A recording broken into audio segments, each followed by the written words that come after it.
I am Ian Dilly. And I am Michael Sheehan. We are in the very damp city of Riccione, where the time trial of Stage 9 got underway this morning. It, however, was not this damp at the very start.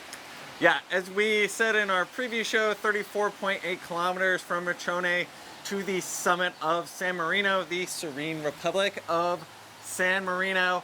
A flat start to this time trial of about 22 kilometers, culminating with a 12-kilometer climb that really wreaked some havoc. Victor Campenaerts, with an early ride, early time, the world hour record holder, laid it down. Yeah, he was an impressive force today, and his time almost held until the very end. We are going to get into who won the day, but Victor Campenaerts, I felt so bad for him. Just as the climb hit one of its steepest pitches with about a kilometer to go, he suffered a very untimely mechanical. The team completely botched the bike change. They put him on the road bike, which was a nice treat for the final uphill kilometer, but it was in the big ring. The mechanic tried to push him. Campenaerts instead decided to try to do an uphill cyclocross mount. Didn't really work out that well. Tip of the hat to the fan who gave him a push. Otherwise, I think the Campenaerts probably would not have made it up on his bike. It was just a complete debacle, and the fact that Campenaerts set such an incredible time, all things considered, what a ride. Yeah, of course he had dry roads. It was a little bit wet up on the mountain, the summit finish in San Marino. But, you know, Campenaerts, this was not a time trial for him. He obviously has his sights set on the TT in Verona. Still, incredible ride, and we didn't really see anyone get close to his ride, except for Chad Haga, who we'll get into a little bit later in this show, until the big GC favorites took to the road. And just before they took to the road, thunder cracked here in Riccione, the skies opened up, and it began pouring rain, just dumping down. Yeah, and this was really unfortunate for the GC riders. If you watched our little preview of the time trial stage today, you will know that the first roundabout 8 kilometers or so are the most technical of the course. They go through a lot of roundabouts, slippery paint on the road. It is really treacherous getting out of Riccione. All the riders did an incredible job staying upright, but it definitely slowed down the pace and did help Victor Campenaerts hold on to the time. Yeah, let's get into our winners and losers in this time trial.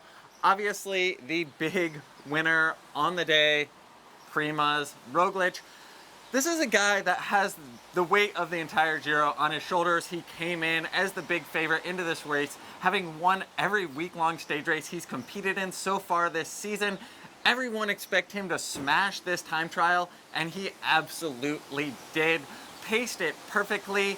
At the top, put, 11 seconds over Victor Campenaerts, which was just totally heartbreaking. Yeah. Because without the mechanical, Campenaerts very could have well won this time trial. But yeah, Roglic, I mean, the only thing I think that can stop Roglic is the weight of the pressure of this race, of the leader's jersey that he may soon inherit on his shoulders. Yeah, Roglic has moved back up into second overall. He has a clean minute and a half and then some over his closest realistic GC contender going into tomorrow's rest day. Roglic is looking very imposing. At least after this first week, he is a force to be reckoned with in the Giro. Another winner, Bauke Mollema. That was a bit of a surprise ride we saw from the Trek Segafredo rider. He came in third on the day, and that puts him right up amongst the best of the GC riders. Mollema obviously came into this Giro with form. He has been clear about his intentions of riding this Giro for a GC. I will say, as incredible of a rider as Mollema is, as strong as the support has been from Trek Segafredo, obviously Giulio Ciccone also having an incredible ride here at this Giro. He does have a tendency to fall apart in the last week of these Grand Tours. He is often sitting well within the top 10, riding toe-to-toe with the favorites, and then finishing outside of the top riders. Hopefully he can hang on into this difficult final week of the Giro d'Italia. I did mention previously that Primož Roglic did not inherit the leader's jersey, which gets me to my other winner, Valerio Conti, and all of Italy. Italy is very excited right now. Of course, Valerio Conti had an incredible ride, the power of the pink jersey propelled him to the finish in San Marino. He had a 5-minute lead and held on to, what, 2 minutes at the finish on Primož Roglic. Also, the other Italian that all of Italy is rooting for, the Tifosi, is very excited about Vincenzo Nibali. What can we say about Vincenzo? Yeah, Nibali did a fantastic job of limiting his losses on the course. He paced the ride incredibly well and really just smashed up this final 12-kilometer climb to San Marino. The Shark of Messina is looking very, very fast right now in the Giro d'Italia, and when we get into the mountains, I'm going to go ahead and say it, he is going to be Primož Roglic's biggest competition for the overall title at this Giro. The Shark is within striking distance. Sorry to say such a cheesy thing, but it is true. All right. EF Education first, also a winner on this day, Tanel Kangert with a solid ride in 5th, and Hugh Carthy, who may very well be a revelation of this Giro, has always been a strong climber, but showing incredible time trial form. Strong ride on the opening time trial in Bologna, and then 8th today. He is sitting well positioned in the Young Riders jersey. Sam Oomen of Sunweb is the other potential Young Rider, GC rider, and we may see a little battle within a race here for the Young Riders jersey. That will be exciting to look forward to. Yeah, I think that Hugh is definitely a rider to watch for future Grand Tours. The way he is handling these time trials is a massive step up for the young Brit, and he is definitely in the strongest position for the young rider overall. Should we get into the losers now? No. I have a final shout out for our good friend Chad Haga. Chad Haga, definitely not a loser. All right, let's talk about Chad. Chad, the Texan from Sunweb, of course, was early to start. He had a helicopter following him the entire route and put in a really solid ride, lost a minute to Campenaerts at the finish, and it looked like he was gonna fall far down the leaders list, but his time held, and a solid 6th place from Chad, a top 10 at a Grand Tour. Solid ride, Chad. Definitely. Now, how about the losers? Let's talk about them. Who we got? Who do we have? Well, of course, Campenaerts. We've already talked about him. I disagree. He is not a loser. This was a massive win for Victor Campenaerts. I did not expect him to pull out this time on such a steep uphill finish. I think that he can take a lot of confidence from this ride going to Verona, which is definitely a time trial that is much more suited for him. Okay, then I am going to say Lotto Soudal is a loser, because Campenaerts could have had an incredible ride, could have very well won this stage, except for a pretty atrocious error by the mechanic.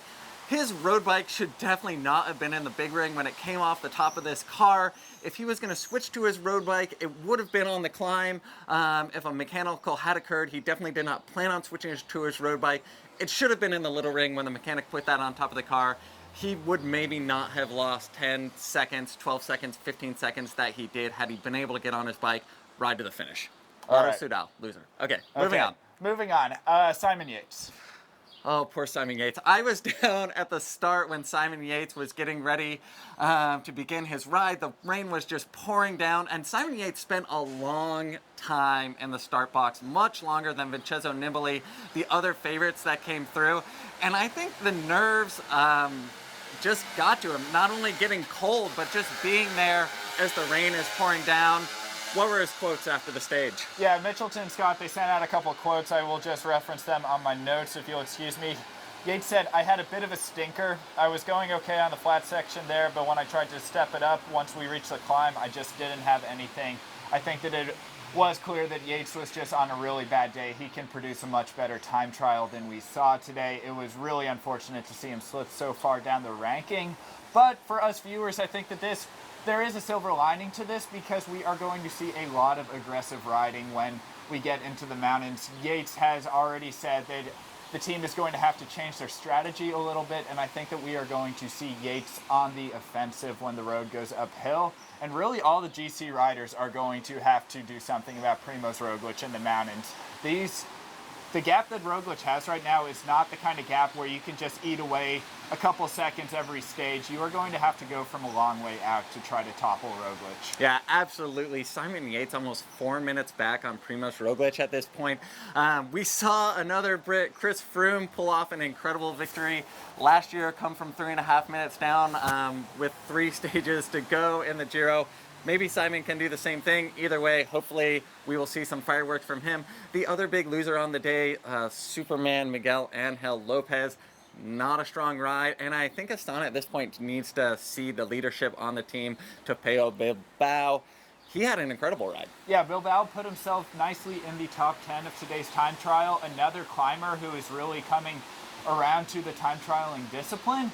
He is right there amongst all the GC favorites as well in the overall after this time trial. He clearly has legs. Miguel Angel Lopez, incredible rider, but he really did lose out big time today. Pello Bilbao may be Astana's GC hopeful. Tomorrow, stage 10. You ready? I am very ready for tomorrow's stage because it's a rest day.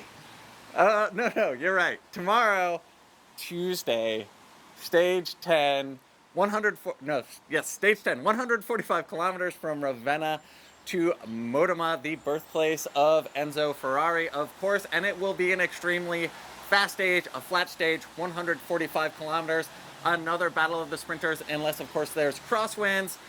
What do you think we're gonna see in stage 10? Well, so the finish in Modena is extremely straightforward. There's not a technical ounce to it. You have a right-hand turn with 2 kilometers to go, and then the riders are just on a straight road all the way to the finish. We have seen so much sprinting talent take to this year's Giro d'Italia, and there's not one clear favorite. Pascal Ackermann may be the strongest. He has bagged the most sprint victories, but it is such a level playing field. Caleb Ewan is on incredible form also, and Elia Viviani, the hometown hero, the Italian national champion, is under so much pressure from the entire country to get a stage win after his relegation in stage 3. Pick a favorite. Pick a winner. Ackermann. Solid pick. I'm going to go with the dark horse, Jakub Mareczko of, as you say in Italian, Che. This is a pancake flat short stage for him. If he's going to bag a victory, this is going to be the stage. Yeah, it would be great to see Che or CCC line it up on the front and give Mareczko a solid run into the finish. He is such a quick, punchy rider. That would be a lot of fun to see. Of course, tune in live and on demand on FloBikes.com. Download the Flow Sports app, and we will see you after stage 10. We're going to take a rest day as well.